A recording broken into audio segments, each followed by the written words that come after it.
मेरे बड़े भाई थे जो कारी मोहम्मद इकबाल, कल 7 मई को मेरे भाई का पुंछ मदरसा जामिया ज़ियालूम के अंदर पाकिस्तानी गोलाबारी के अंदर जो शहीद हो गए। और आज हमारा जो भारतीय मीडिया है जी न्यूज़, उन्होंने एक गलत खबर जो चलाई कि ये पाकिस्तानी दहशतगर्द था। एक तो हमारे साथ ये हादसा हुआ और दूसरा हमारे मामू जो शहीद हुए उन पे ये टैग लगाया गया। हम ये गवर्नमेंट से ये अपील करना चाहते हैं।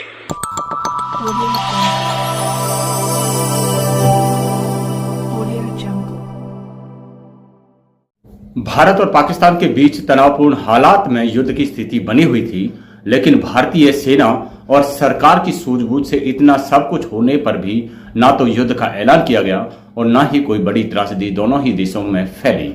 पाकिस्तानी सेना की तरफ से तो बहुत सी कार्रवाई की गई, लेकिन भारतीय सेना ने उसे हर मोर्चे पर असफल किया। ऐसे हालात में देश भर में दहशत फैली हुई थी, क्योंकि युद्ध की आशंका के चलते सभी सैनिकों की छुट्टियां भी रद्द कर दी गई थी। देश की गोदी मीडिया लोगों के बीच डर को फैलाने का मुख्य कारण बना रही थी। इन खबरों ने किस तरह देश के माहौल को खराब करने का काम किया, लोगों पर इसका क्या असर पड़ा और भारत सरकार के साथ साथ भारतीय सेना को भी किस तरह बदनाम करने का काम करती रही, इन सभी खबरों के साथ हम आपके सामने आए हैं। तो खबर में अंत तक हमारे साथ जरूर बने रहें। साथियों नमस्कार, मैं रतनपाल भारती और आप देख रहे हैं नेशनल न्यूज लाइन।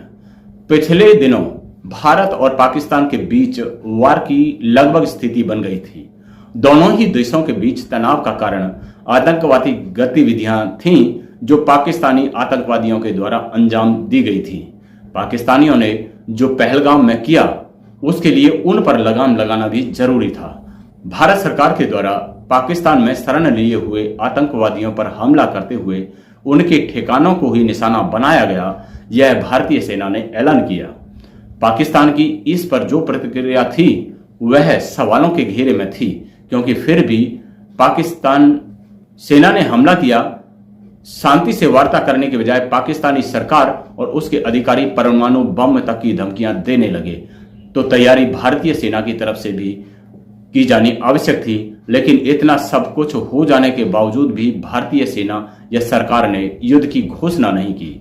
समय समय पर सैन्य अधिकारी प्रेस कॉन्फ्रेंस करते नजर आए, लेकिन कभी भी उनकी तरफ से भी युद्ध शुरू होने का ऐलान नहीं किया गया। भारतीय मीडिया ने इसी समय ऐसी भ्रामक खबरें चलाई, जिसे देखकर देश भर में भय की स्थिति बनी रही।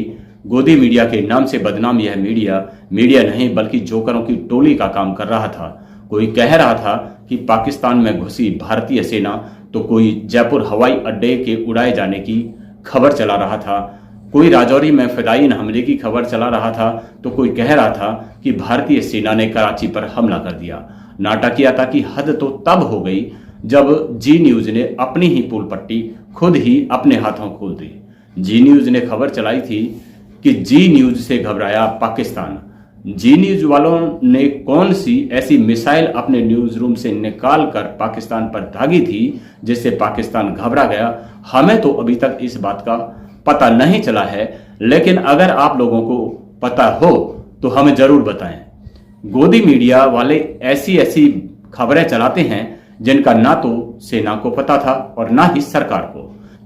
इन खबरों से उन परिवारों पर क्या बीत रही होगी जिनके बेटा या बेटियां सेना में हैं। एक मां ने चैनल वालों को जो बातें कही हैं, जो दर्द उनकी आवाज में स्पष्ट देखा जा सकता है, क्या उसे या गोदी मीडिया वाले कभी महसूस कर पाएंगे?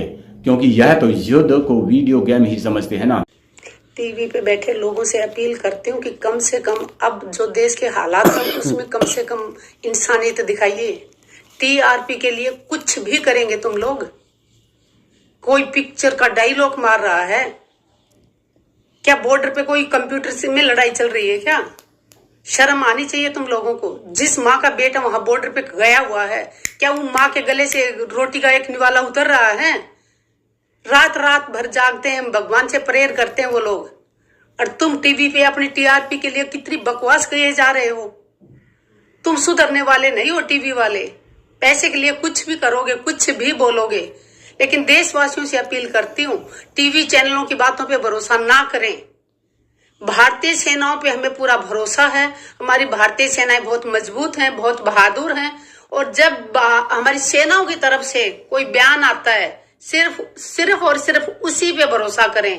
टीवी चैनलों पे या व्हाट्सएप पे या सोशल मीडिया पे जो बकवास चल रही है उस पे भरोसा ना करें। हमारी भारतीय सेनाएं आतंकवाद को खत्म करने में विश्वास रखती हैं, ना कि किसी आम नागरिक को। जय जवान, जय किसान, जय हिंद।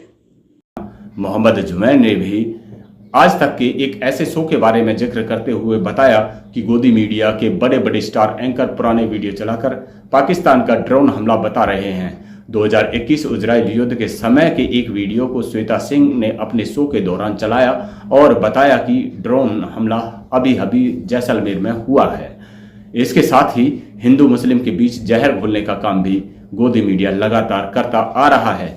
जब बिना किसी भेदभाव के समूचा देश एक सुर में सरकार और सेना के साथ खड़ा था, जहां मुस्लिम समाज की एक बेटी पाकिस्तान में घुसकर आतंकियों की कमर तोड़ने के बाद देश को संबोधित कर रही थी और मुस्लिम नेता भी कंधे से कंधा मिलाकर देश और सेना के साथ खड़े थे, तो गोदी मीडिया के ये भेड़िए भारतीय सेना पर इल्जाम थोपने का काम कर रहे थे। मोहम्मद इकबाल कारी, जो कि कश्मीर के पुंछ इलाके में एक अध्यापक थे, वह पाकिस्तानी सेल का शिकार हुए और उनकी मौत हो गई, जिसे रिपब्लिक चैनल की तरफ से आतंकी घोषित करते हुए लिखा गया। ऑपरेशन सिंदूर में आतंकी इकबाल कारी मारा गया।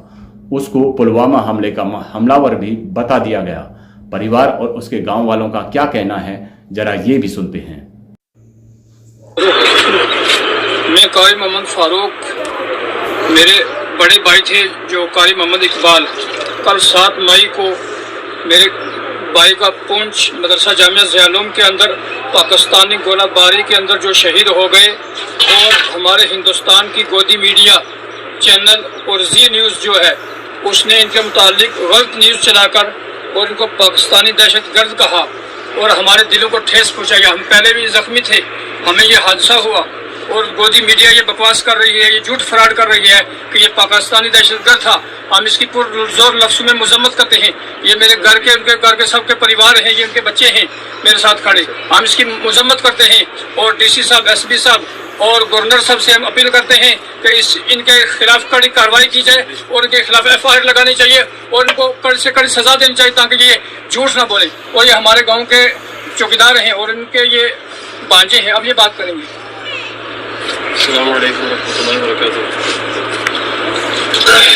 हमें इस जो वाक़या हुआ है इसका बहुत दुख है कि कल जो हमारे साथ हादसा हुआ 7 मई को, कारी इकबाल साहब जो कि हमारे मामू थे, वो अरसा 25 साल से जामिया ज़ियाउल उलूम पुंछ में एक मुदर्रिस की हैसियत से काम करते थे और कल जो पाक फौज की जानिब से शेलिंग हुई उसमें वो ज़ख्मी हुए और उनकी डेथ हो गई।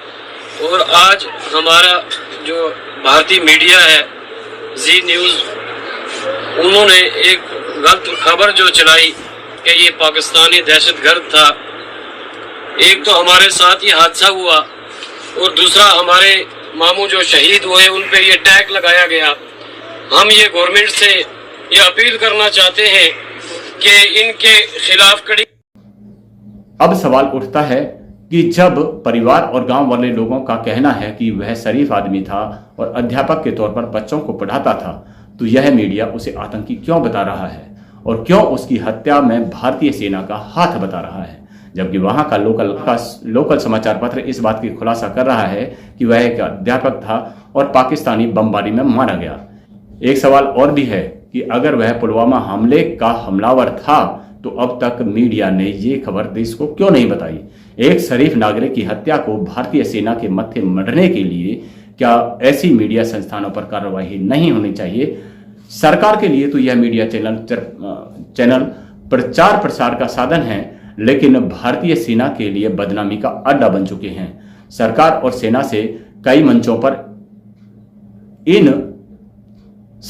इन मीडिया खबरों के आधार पर भी किया जा सकता है, तो क्या इस झूठी बदनामी को भारतीय सेना, जिस पर समूचे देश को गर्व है, यूं ही सहन कर लेगी? आप इस मामले में क्या सोचते हैं? कमेंट बॉक्स में जरूर लिखें। खबर को अगर आप लाइक करते हैं तो हमें हौसला मिलेगा। इसे लाइक करें। गोदी मीडिया के जहर से आपको बचाने के लिए हम ऐसी बहुत सारी खबरें लाते हैं, इसलिए चैनल को सब्सक्राइब कर लें ताकि हमारे चैनल की हर नोटिफिकेशन आप तक सबसे पहले पहुंच सके। खबरों को इकट्ठा करने और संसाधन जुटाने में हमें मदद मिल सके, इसके लिए अगर हो सके तो QR कोड को स्कैन कर अपनी मदद हमें भेज सकते हैं। अगली वीडियो में आपसे फिर से मुलाकात होगी, तब तक के लिए नमस्कार।